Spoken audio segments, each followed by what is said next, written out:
Imagine waking up one morning, walking out to your land, and finding a fence nailed across your own driveway. A fence that wasn't put there by you. A fence that didn't belong. And worse, a fence that blocked you from entering your own ranch. That's exactly what I faced when my local HOA decided my private entrance was somehow theirs to control.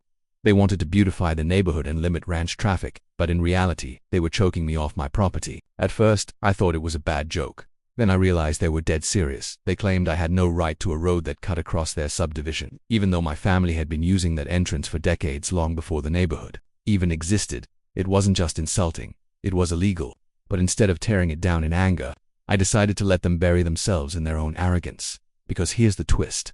The HOA had built their precious gated community around my land, and the only road in and out of their neighborhood was the same one they'd fenced off from me. What they didn't know was that the original property deed gave me permanent easement rights, not just for me, but for anyone I authorized.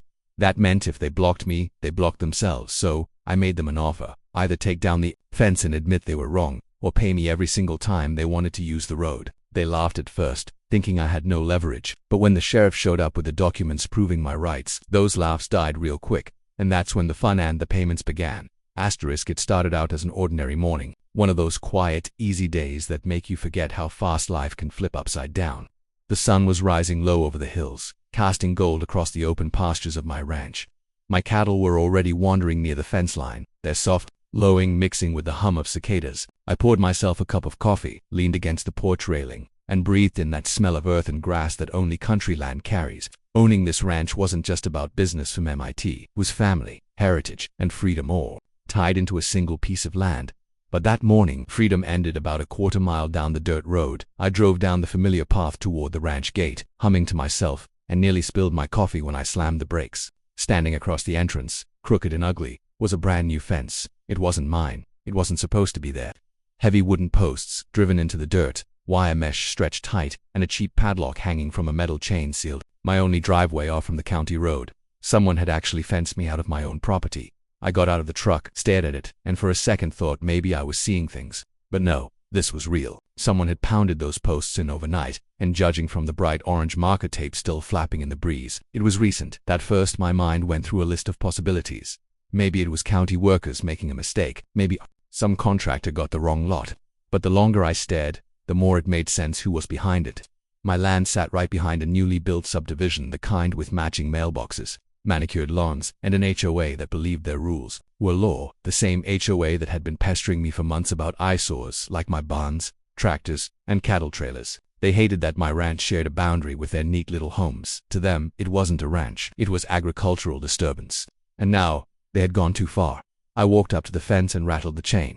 The padlock clicked firmly. Whoever did this hadn't just tossed up a little barrier, they meant business. Anger burned low in my chest, but I forced myself to breathe. Smashing it open right then would have been my first instinct, but I wasn't about to hand them a chance to call the police on me. No, this was bigger. I pulled out my phone, snapped photos from every angle, making sure the subdivision sign was visible in the background.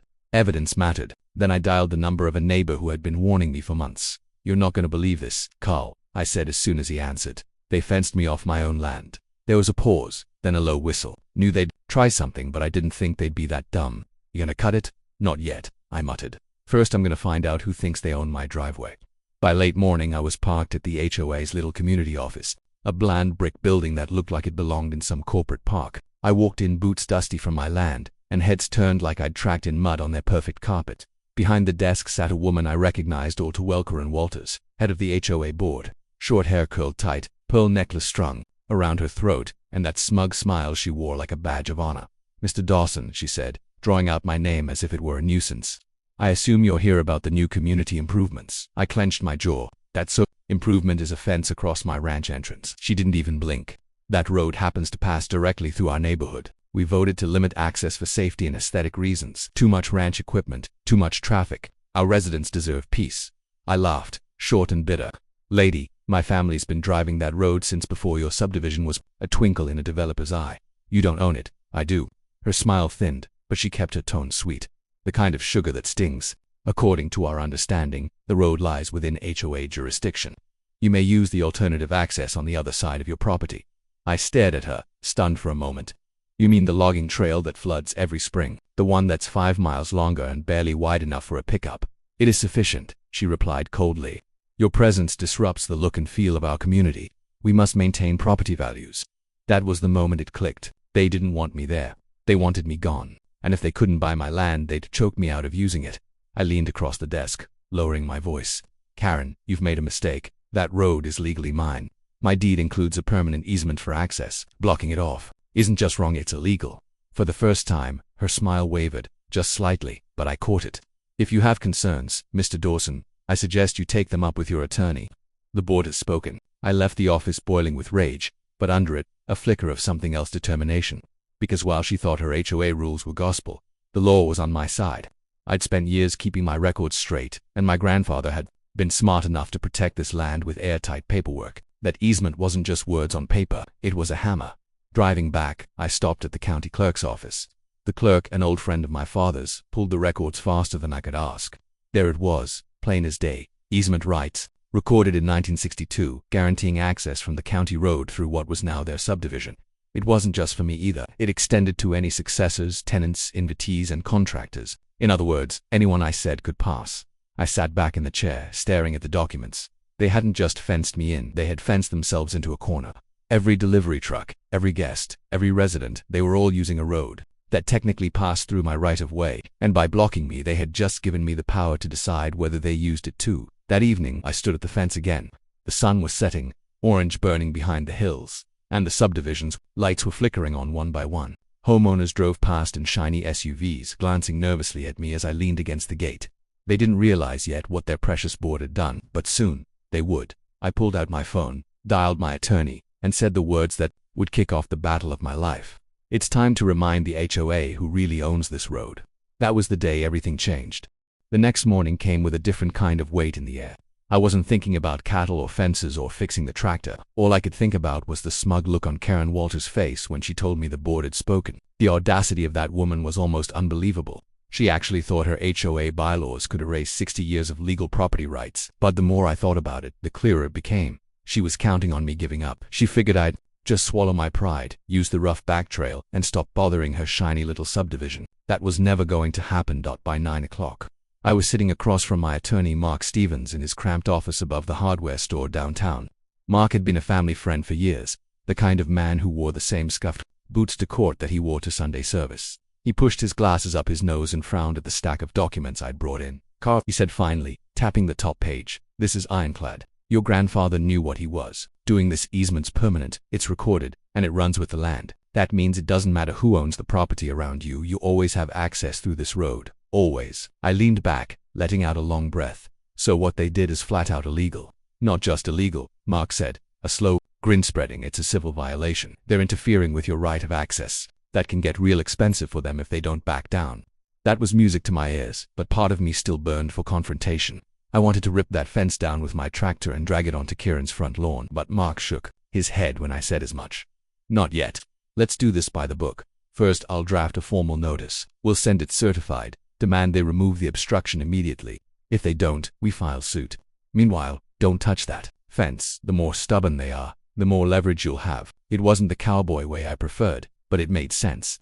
So, I agreed. 2 days later, the notice went out, certified mail to the HOA board, copies to their management company, and a courtesy copy taped right to the offending fence. I made sure to stand there while I tacked it up, in plain view of every resident driving home from work. Some slowed down to watch, some sped past without making eye contact. But word was getting around. The rancher wasn't backing down. That evening, as I sat on my porch with another cup of coffee, I saw headlights swinging into my driveway. It was my neighbor from the edge of the subdivision, a younger guy named Eric. He parked his SUV, climbed out, and walked up looking sheepish. "Carl," he said, scratching the back of his neck, "I just wanted to say, I don't agree with what the board did. Most of us didn't even know they were putting up that fence. We just came home and bam, it was there. Now I hear there's some kind of legal mess brewing." "There is," I said evenly, "and I'm not the one who started it. But I'll finish it if I have to." Eric nodded quickly. "I get it. Just don't think we're all against you. Some of us like having your ranch here. My kids love watching your cattle from the fence line. It makes this place feel like home. It's not you, it's them." His words stuck with me. Not everyone behind that gate was my enemy, but Karen and her little band of HOA zealots had declared war, and I wasn't about to go soft. The following week, the HOA responded, not with an apology, not with compliance, but with a thick envelope stuffed with legal-sounding nonsense.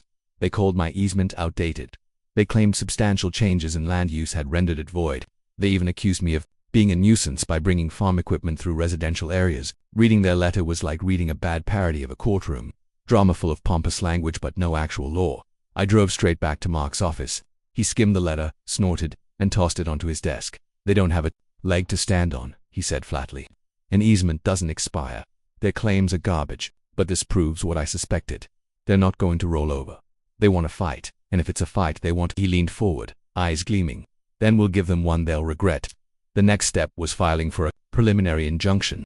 That meant asking the court to order the HOA to remove the fence immediately, pending the outcome of the case.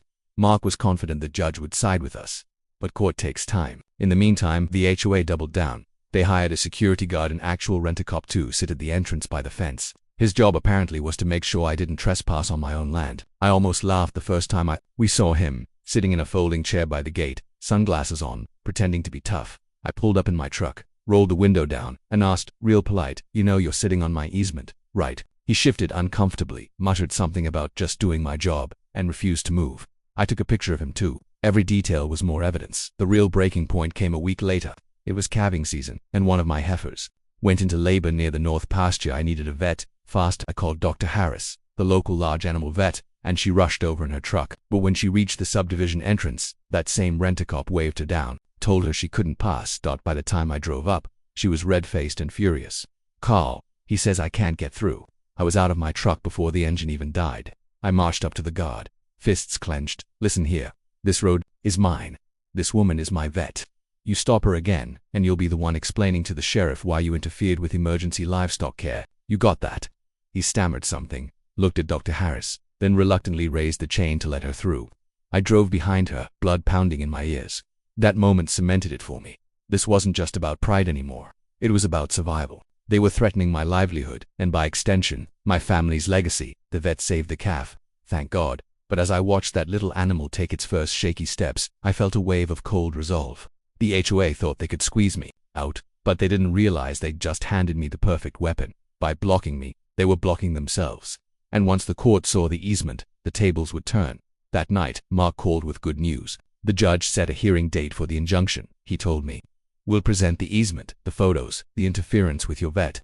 It's open and shut, Carl. They'll be forced to unlock that gate. And once that happens," he chuckled, "we'll talk damages." Damages. The word rolled around in my head like a promise. They'd tried to strangle me out of my own land, and soon they'd be paying for every single day they'd blocked me. Still, I couldn't resist one small act of rebellion.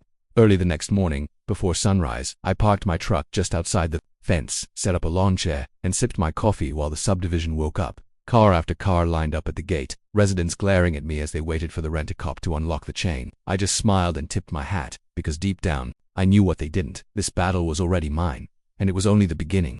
The courthouse sat on the edge of town, an old brick building with wide steps that had seen generations of farmers, ranchers, and townsfolk march up in pursuit of justice. That morning I climbed those steps with my boots, striking hard against the stone, the weight of months of frustration pressing down on me. I wasn't just walking in for myself. I was walking in for my father, my grandfather, and every ounce of sweat we'd poured into the ranch. Beside me, Mark carried his leather briefcase. Calm as ever, like this was just another routine hearing. To him maybe it was, but to me it felt like everything was on the line. I could already picture Karen Walters inside, sitting upright with that condescending smile, ready to act like she owned not just the subdivision, but the whole county. And sure enough, when we stepped into the courtroom, there she was. Front row, pearls, shining lips tight with smug satisfaction.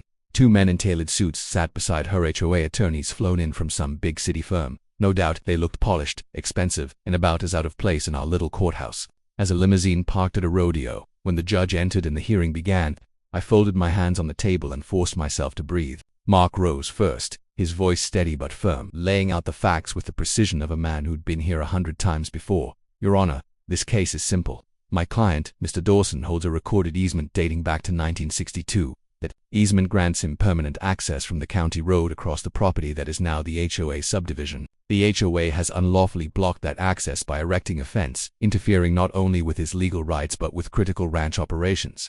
We are requesting immediate injunctive relief to restore access." He slid the documents across the table. The judge glanced through them, nodding slightly. Then it was the HOA's turn. One of their attorneys, a tall man with slicked back hair, stood up and launched into a speech that sounded rehearsed. Your Honor, while there may have been an easement at one point, circumstances have drastically changed. The subdivision is now a residential community. Allowing farm traffic through poses safety risks and diminishes property values. The HOA board acted within its authority to protect its residents. Furthermore, the existence of an alternate route. The judge raised a hand, cutting him off. Counsel, let me stop you right there. Are you disputing the authenticity of this easement? The attorney hesitated, glancing at Karen, who gave a stiff nod. We acknowledge the document exists. However, then you're wasting my time, the judge interrupted sharply. An easement is not a suggestion. It's not subject to HOA approval. It is a legal right, and it doesn't vanish because a subdivision popped up around it. Your client has no authority to block it. For the first time since this war started, I saw Karen's face falter. That smug mask slipped, just a crack. As the weight of the judge's words sank in, Bark pressed the advantage. He produced the photos I'd taken, the fence, the padlock, even the rent. He laid out the incident with the vet being delayed, stressing how the obstruction had endangered livestock. This is not hypothetical inconvenience, Your Honor. This is real harm caused by the HOA's illegal actions.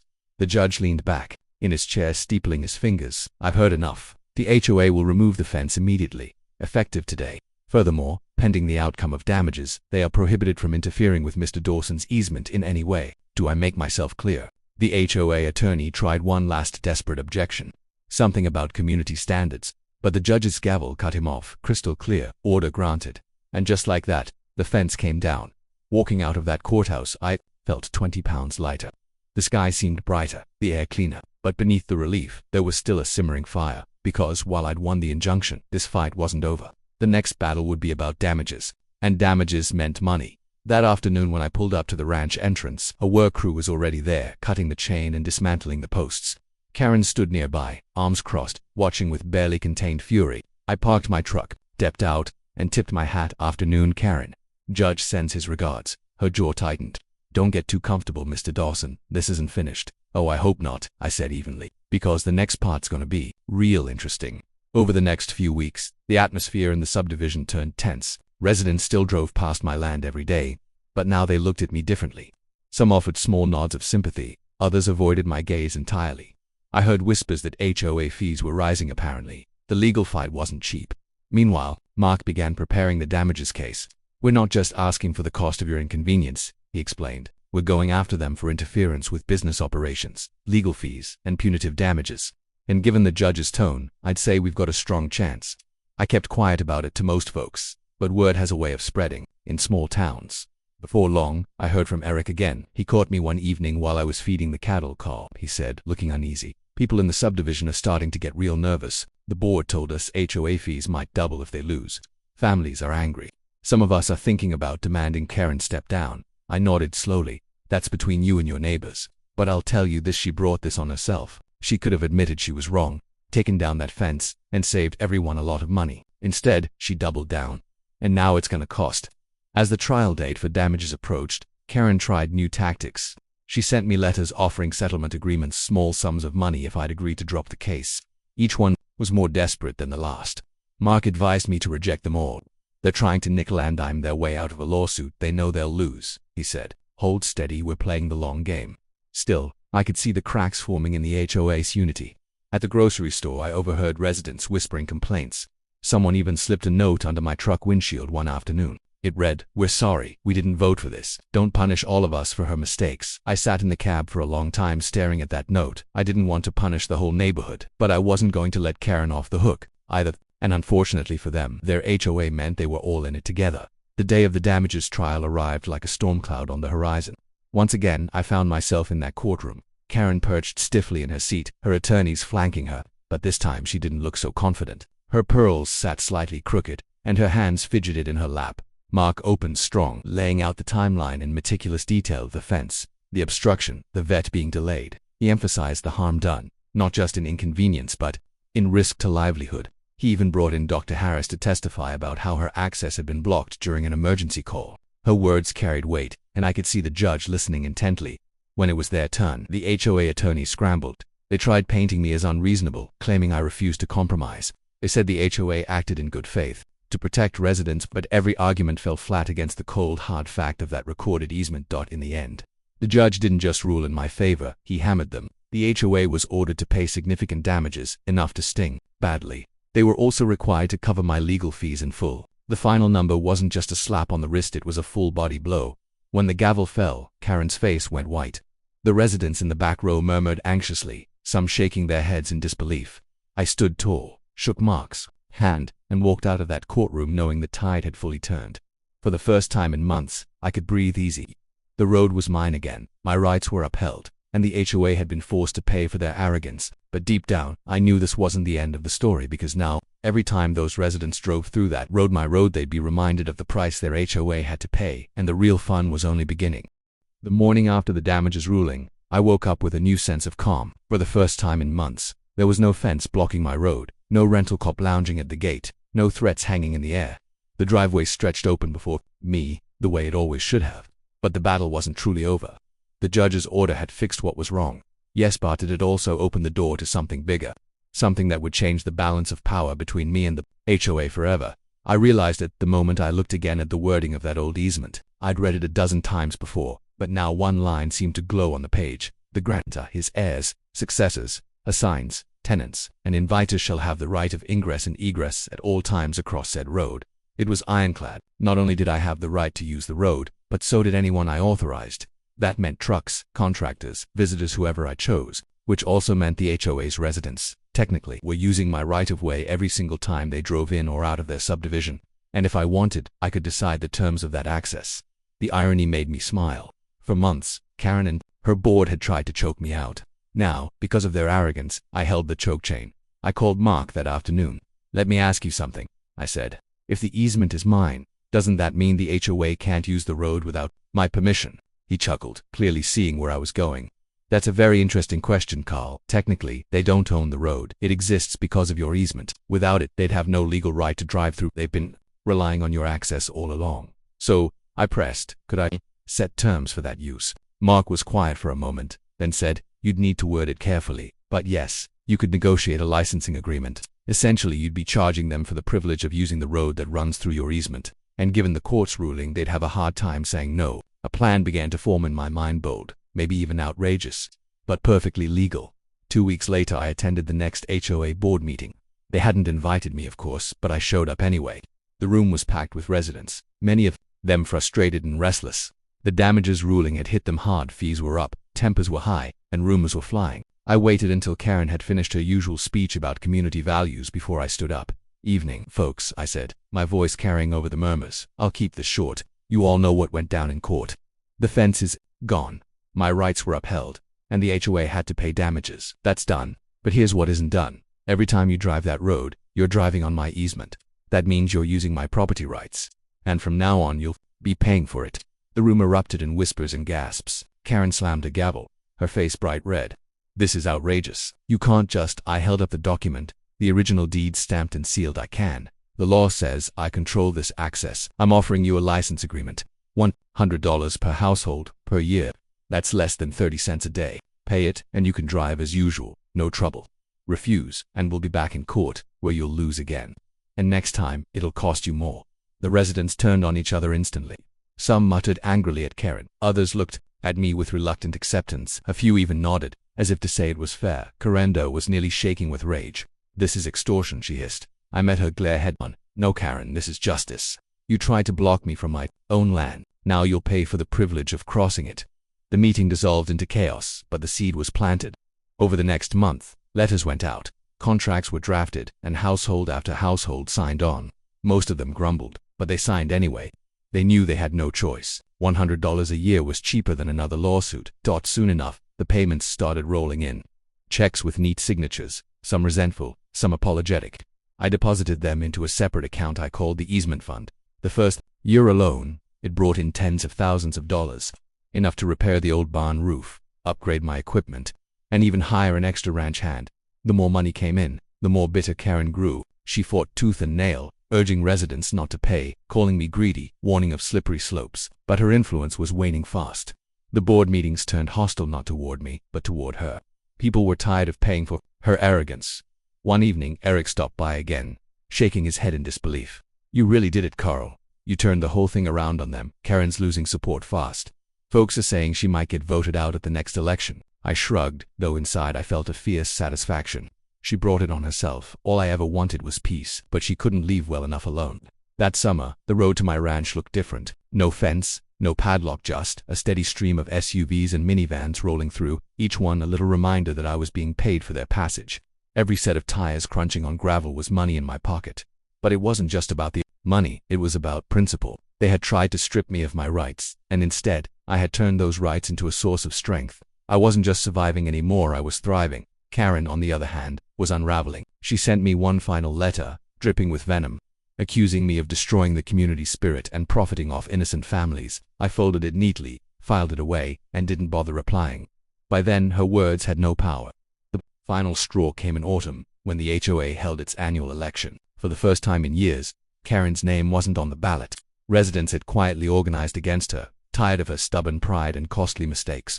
She resigned in disgrace, slipping away without fanfare. I stood at my fence line that evening, watching the sun set over the fields, and thought about how far things had come, from being locked out of my own land to watching my enemies pay me every time they drove home. It was poetic in a way, and I knew one thing for certain: the ranch would endure, stronger than ever, because no fence, no HOA, and no Karen Walters could ever take it from me again.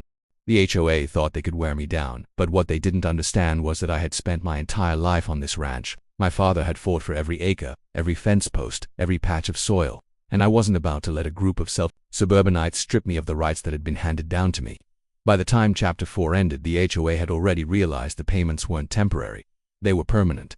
And every week that went by, the sting in their wallets grew sharper. At first they tried to play it smart. They held a big HOA meeting trying to rally the residents. They spoke in their usual smug voices about fighting back against unfair treatment and not being held hostage by one man. But deep down, everyone in that room knew the truth. They had brought this on themselves when they hammered that fence across my entrance. And now, because of their arrogance, they couldn't even leave their own subdivision without writing me a check.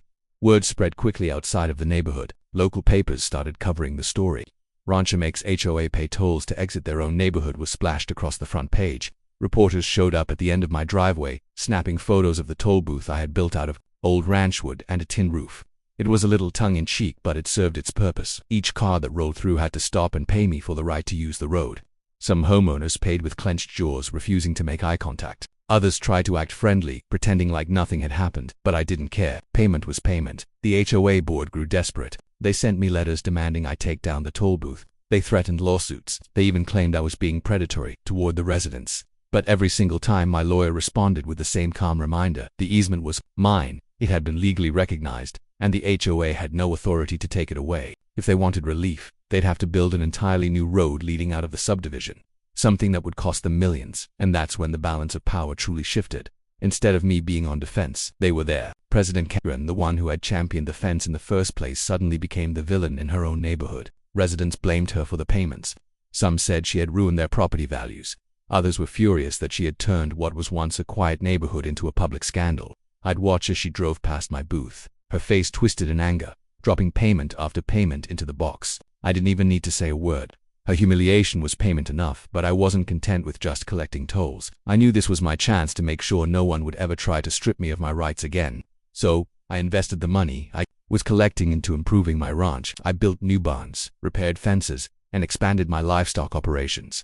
Every time the HOA cut me a check, I was putting it right back into the land they had tried to lock me away from. My ranch thrived, and the irony was delicious. The HOA was funding my success. Then came the moment that truly sealed their fate. One day, Karen stormed up to the booth, slammed her car door, and waved a piece of paper at me. "This isn't over," she snapped. "We're taking you to court again. This time, you won't win." I didn't even flinch. "Karen," I said calmly, "you've been saying that for months. Every time, you lose. Every time. The judge reminds you the law isn't on your side. And every time you come back here, angry as ever, paying me for the privilege of driving down my road. So go ahead, waste your money. I'll still be here." And I was right. When they tried to sue again, the judge not only threw the case out but also ordered them to pay my legal fees. That was the final straw. The HOA's funds dried up, and the residents turned on the board completely. Karen resigned in disgrace, and the HOA, once so smug and powerful, crumbled under its own mismanagement. From that day on, life returned to normal but better. The fence was gone, the payments kept coming, and I had secured my rights once and for all. The road remained mine, legally protected, and every neighbor who passed through it knew exactly whose land they were driving on. the same land my father had passed down to me. As for me, I didn't hold grudges. I let them keep using the road as long as they paid, and with each dollar collected I remembered the simple truth that had carried me through this entire ordeal. Arrogance may build fences, but the law tears them down. In the end, the HOA thought they could fence me out of my own land. Instead, they fenced themselves in and paid me to unlock the gate. If you enjoyed this story and want more powerful real-life tales like this, don't forget to like, share, and comment. For more stories, subscribe to my YouTube channel Bright Reality.